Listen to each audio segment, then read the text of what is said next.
Hey guys, Josh from soccerreviewsforyou.com, bringing you a video today that I've had a ton of requests for over the last couple of weeks, and that is an outside bend free kick tutorial. Now, tutorials aren't something that I normally do on my channel, but there seems to be a pretty high demand for them lately, so I'm going to try one out today. Let me know what you guys think of it, and leave a comment down below letting me know if you would like to see more tutorial videos. So, how do you hit an outside bend free kick? The answer to that question is practice. It's slightly unusual as far as skills go, and you don't see it performed well all that often, simply because it takes a lot of time to develop the proper technique, develop the proper approach, and of course develop the proper leg strength to hit, I would say, an efficient outside bend where you're actually getting some power behind your shot. Now, the first thing that really needs to be taken into consideration when you are learning this for the first time is approach the skill very, very slowly. Generally, the muscles at your knee, the outside of your lower leg, as well as the outside of your ankle are slightly underdeveloped for this type of shot. And it's not due to improper training. It's more so that you're just using a different set of muscles that you wouldn't normally use when striking the ball with either the inside of your foot or of course with the laces. So just keep that in mind. If you are going to start learning this skill, don't go all out and try and hit the ball as hard as you can, because you could cause yourself unnecessary injury. Start with light passes and more kind of technique oriented touches on the ball as opposed to going for just raw power.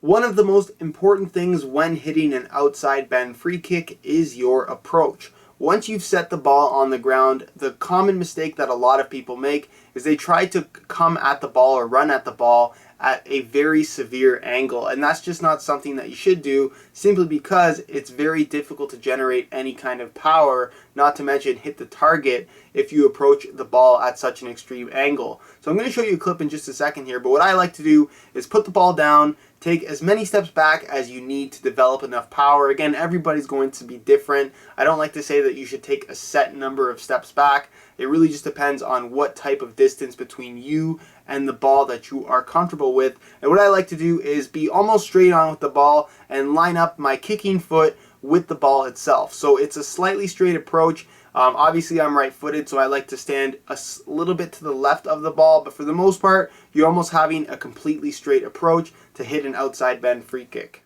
So once you've set the ball, back up in a straight line to a distance that you're comfortable with and line up your kicking foot with the ball. Next is probably the part of the outside bend free kick that most people struggle with, and that is the angle of their foot as well as what part of the ball that they're hitting. And the reason for the difficulty here is because it does require a little bit of extra leg strength than you might require for a regular shot. A lot of people like to say that it's all about technique as opposed to power, and I would agree with that when you're talking about a standard straight-on laces shot or even an inside bend. But when you're talking about an outside bend, it's a combination of technique and leg strength, especially if you're trying to hit an outside bend with any kind of force behind it that has more of a straight trajectory as opposed to a lob trajectory. So to give you guys a better idea as to what I'm talking about and what the angle should be, even though it is going to be a little bit different for everybody, I'm going to show you guys this clip here in slow motion so you guys can get a better idea as to how I do it personally. Now, as you guys can see, my ankle is locked with my toe pointed down and slightly inward. That's how I do it, and it really is down to developing a feel for what you're comfortable with and what is most effective for you, depending on the angle of your approach and how hard you're hitting the ball.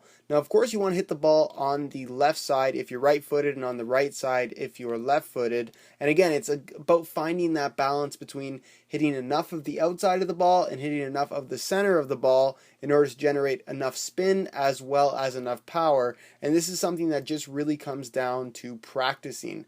One great drill that you can really do, especially when you're first starting out, is just jogging and spinning the ball with the outside of your foot about 10 feet ahead of yourself. You're not really trying to generate any kind of power, but you're working on making solid contact, following through, and just developing as much spin on the ball as possible. And this really will help to allow you to develop that skill in order to hit the ball a little bit more efficiently when you're actually trying to shoot. Now again, when you are first starting out, like I mentioned, it's really important to start slow. So the best way to really start is just line up a couple balls and start hitting them in the net, or even just start passing the ball with the outside of your foot with a couple of friends. You will slowly develop the ability to hit the ball more efficiently with the proper amount of spin. And even you can see that I'm not trying to hit it all that hard, but it's still doing a lot of bending, which is obviously very good and what eventually you want to get to. The last thing to really take into consideration is your follow through. It's extremely important that you follow through with the kicking foot in order to generate more spin on the ball as well as generate more power, which are both important when hitting an outside bend free kick, because at the end of the day you're trying to get the ball to bend as much as possible, and in any kind of shot situation you want to have as much power behind your shot as possible. So again, follow through is very, very important.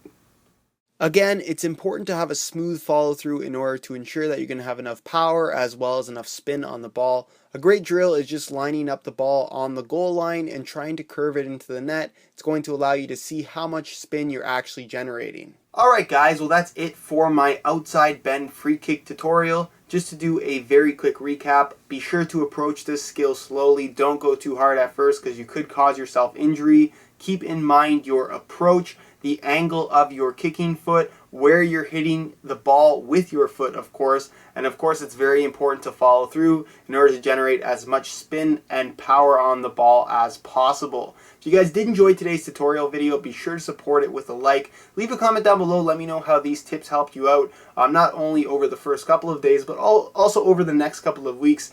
Just let me know how you are as far as improving and if these tips helped you out in the long run. I'm going to leave you with a couple of clips of me hitting some outside bends that I consider to be at least pretty good. You guys seem to as well. So I'll leave you with that. In the meantime, subscribe if you haven't already for daily videos on all the latest soccer gear. You can find all of my social media information down below in the description. Other than that, guys, hope you enjoyed today's video. Thanks for watching, and I'll leave you with a couple of clips.